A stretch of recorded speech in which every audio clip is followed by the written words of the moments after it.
Here's an interesting phenomenon I noticed.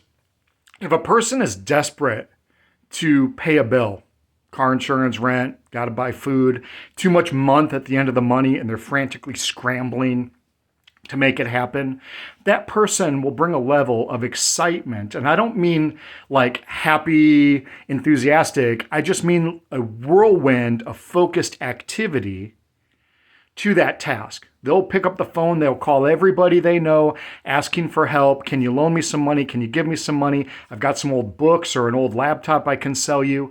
And they won't stop after the first 10 people that tell them no. They won't just say, call 10 people who say no and go, well, I guess I don't pay that bill this month. They run through their entire phone. They have a real attitude of I will until it has to happen.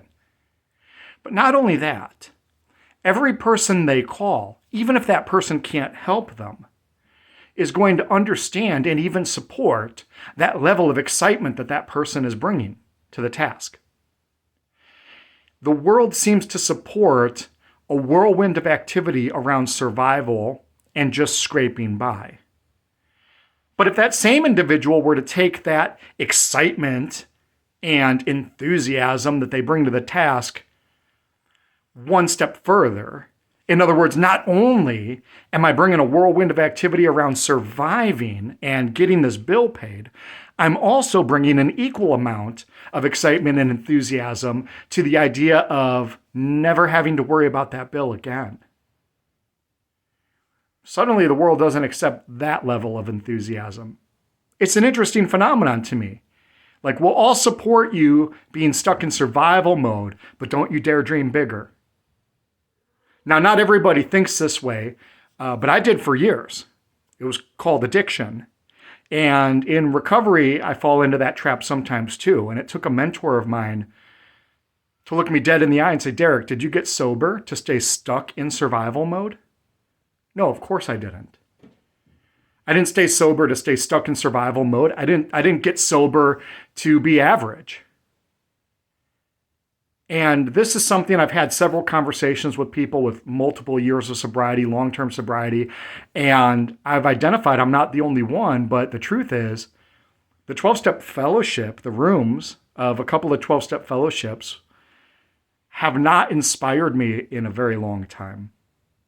Now I still go. I owe a debt. I owe an obligation to the newcomer to be there and pave the way for people, so I'll always attend. But I have to acknowledge that I'm at a point in my life where that's not where I get my buckets filled anymore. Because most of the people in those rooms are stuck in survival mode. And it's a spiritual axiom that you will become the average of the 5 people that you hang out with the most. And so if the 5 people you hang out with the most only get excited when they manage to narrowly escape not paying a bill, or they manage to narrowly escape some impending calamity, but they don't have that same level of excitement around dreams and hopes and goals, you're going to be in that position. There's no way for you to rise above that without developing greater associations. A mentor of mine calls it GAME. Great associations, mentors, and environments. So if you're my tribe, if you're someone who doesn't want to be stuck in survival mode either and wants to bring an equal level of excitement and enthusiasm to their dreams and hopes and goals, you got bucket list items, you got aspirations, you got plans, drop a comment and let me know what it is you're working on, what it is you're doing. I love hearing that stuff. I love associating with positive people like that. So let's go ahead and lift each other up.